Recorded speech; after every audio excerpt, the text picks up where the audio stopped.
guys, welcome back. This is episode, I think, what? Episode 8? Yeah. It's episode 8. I got the boss here. He's keeping me honest on this. We haven't really worked on this layout in probably, what, 3-4 months? Something like that. I know. He's been beating me up for the last few weeks to get down here and start doing it. So we actually cleaned up a little bit. You wouldn't know it from what you're seeing here because it's a disaster area, but today we're kind of focusing on a specific area of scenery behind us here. You can see where John's standing is an additional level there that's going to be primarily scenery for, but we built a large tunnel over here, and this will kind of be where the mountain is on it. And you can start to see a little bit of what we're doing, and we'll get closer on that further into the video here, but just kind of going through some of the things that we're going to be using today. And remember correctly, it was a Yankee Dabbler, I think it was, went to. It was a local hobby shop. I think it's like 30 minutes south of us or something like that. They're not really big in O-scale stuff, but they have a ridiculous amount of scenery materials. And some of the stuff they have there, particularly like Woodland Scenics, they have the shaper sheet. I figured I'd give that a shot instead of just doing all foam. Just because materials are getting, are still pretty insanely expensive. This stuff wasn't too bad. We'll give that a shot, and I'm using like a foam spline to kind of just give it some structure behind it, and then we'll use the plaster cloth to make the transitions, and we'll kind of just go along and make it up as we go through this. But we also have the necessary tunnel portals, etc. And I know that John here, before we get into it, has been dying to tell you guys something. We got a new addition to the family. So who is it? So we got a new cat. His name is Colonel Mustard, and What's special about him though? he has 7 fingers. Is it 7 or 6? 7. It's 7 actually. Okay. 7. So yeah, he's a polydactyl cat. Actually, it's unfortunately we had. You may have seen him occasionally wandering around the videos, but our buddy Bear was almost 17 years old. He had recently passed away, and unfortunately a little bit unexpectedly, but he was a part of our family for a very long, actually quite older than, twice as old as John was, and he fortunately passed suddenly, but we like to joke around. All of our animals are jalopies in some way. We're big proponents of getting rescue animals, and not 100% sure how my wife found it, but she found this cat at a local shelter, and we'll show you a picture of him right here. But he's a funny cat, man. He's a polydactyl, so he has the extra fingers. He's got a super long tail and absolutely no meow to speak of. It's more of like a clearing throat type of sound. It's kind of It's goofy. like a kitten sound. It's almost like a kitten, but I don't even think it's as loud. It's kind of like he's just kind of clearing his throat. It's a little weird, but he loves giving headbutts, and that's awesome at 2 in the morning when you're trying to sleep. And he loves giving hugs to us. Oh yeah, that's another thing. When you pick him up, he puts his arms around your neck. So he's a really cool cat. He it was a little weird when he first got here, but he's kind of fitting in pretty well with the clan. But well, enough about us. Why don't we get started? All right, so here's a quick shot, a little zoomed in here behind the oil field here, the oil drum loader and the oil derrick. And we kind of worked on this a little bit, but what I want to do before I start really going in and putting grass and paint and all that, we got to shape the mount. And what we've been using is the same foam. Actually, it's the same exact foam that we used for this guy. I guess it was either last installment or the installment before that. And we just used what we had left to kind of make a rib shape of it. You can kind of see it, so apologize for shaking the camera here. But we glue it just using the good old-fashioned Gorilla Glue. This stuff sticks to damn near everything. And then I just bang a quick screw in at the top to hold it in place. And it works pretty well. Once everything kind of dries, it adheres pretty well. So we're going to make a spline for this first, and then we got a lot of work to do in here. And John, why don't you run under real quick and grab that tunnel portal once you get under. There you go. Just watch your back there. There we go. That's the one thing I don't like about this layout is you got to duck under, but in order to fit it here, we always slam ourselves. Okay, so what we're going to probably do is put one kind of in this area here, something like that. Yeah, something like along there, and then we're going to end up coming in with another one, and it might be on like an angle here. And we're going to cut some of us. Yeah, I don't know exactly how we're going to end up doing it, but something along this line, we can use the shaper sheet to kind of close out the tunnel. And then that allows us to come down with the rest of the scenery off of this top section, because we have to not only get that section handled, all of this blended into up here, but we also have to figure out how to cleanly blend it into here. And I know John and I were talking about, how are we going to do our hobo scene in this area with like the oil tower, like they had that water tower, and it was like, the hobos are taking a bath and all that stuff. We're going to do it right here. What, underneath? Yeah, but originally we were going to do that so you could see it from the other side. Yeah. I don't know if we still want to do that, you think? Yeah, I still want to. You still want to do that? So we're going to so what we're going to end up doing is putting a piece of plexiglass on the other side so you can see in, or frame it out so it doesn't look bad. But yeah, we'll have to paint all that real nice. Or what were you saying, bud? Or we could put it in here. Or we can put it in there. That's actually not a bad idea. We might be able to do that too. Okay. All right. Well, why don't we keep moving along here and start to see it kind of play out? And I think what I'll end up doing is, we're going to be working, but I really don't want to bore you with how we're kind of putting things in. So I'll kind of come back into the video every so often to show you what we're doing. Just because I don't want to bore you to death. So if I haven't done that already. So we're going to start coming in, adding some more foam features, and we'll start putting the shaper sheet up. All right, so appreciate you guys watching. Stay tuned.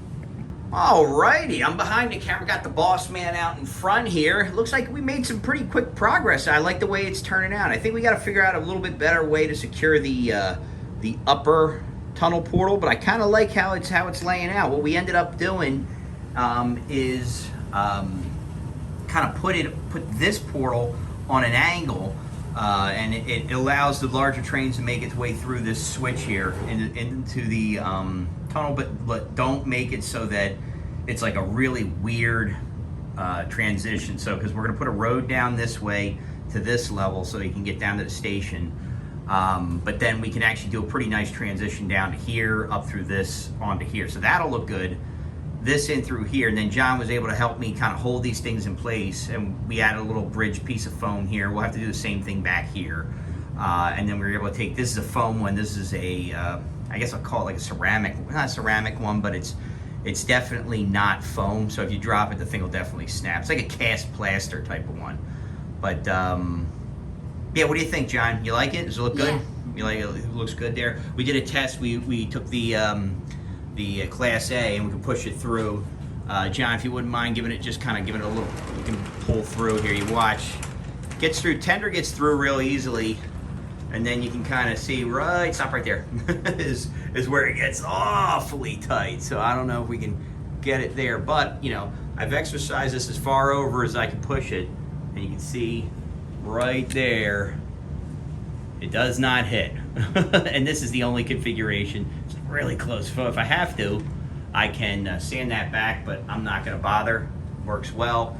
Down here, good transition, blocks the beam that's in here. So what we'll do is we'll come in from the other side, and I don't know what I did with it. There's the shaper sheet, and I have to apologize here. I'm a little all over the place. But this stuff is just basically foam, or not foam, sorry, aluminum foil with a, I'll call it, closest thing I can call it is called an air weave, like breather material, but I don't know what it's just like a sheet of cotton almost, but it's not cotton. I don't know what the proper, it's like felt or something, I don't know.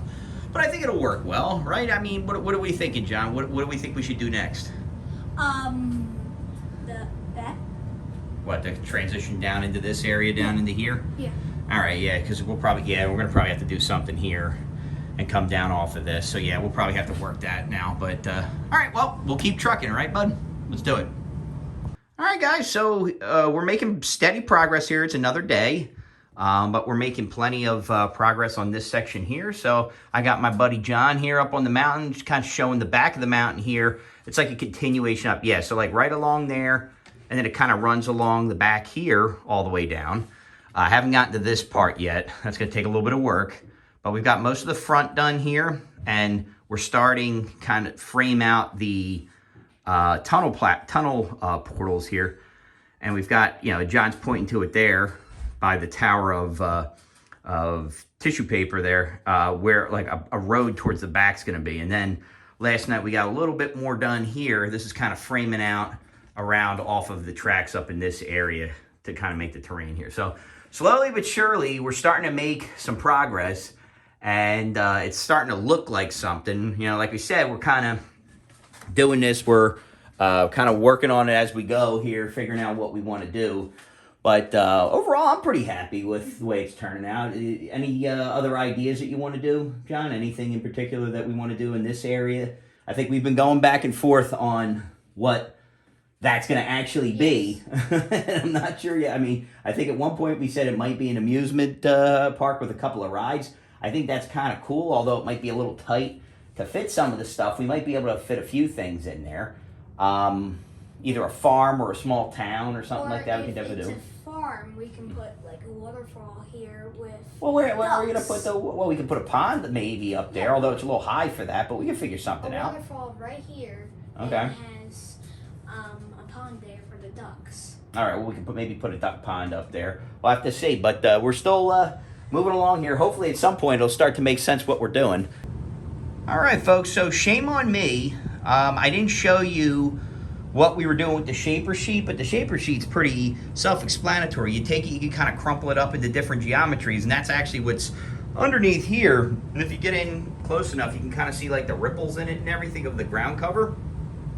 And now what we're doing is I got my helper here. So John, why don't you show him how to put some of the plaster sheet down. So you dunk it into water. I'm gonna get it over my butt here.